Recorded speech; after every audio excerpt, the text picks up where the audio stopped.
So the lower level of forgiveness is al-maghfirah.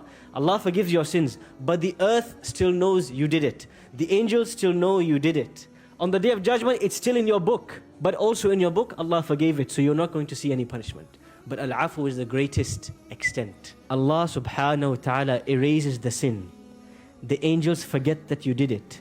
It is no longer in your book of deeds. Nobody knows except Allah subhanahu wa ta'ala that you did it, and you will never be faced with its consequences ever again.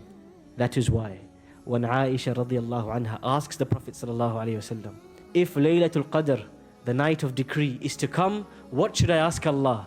He doesn't say Rabbi ghfirli, oh Allah forgive me, conceal, cover my sins.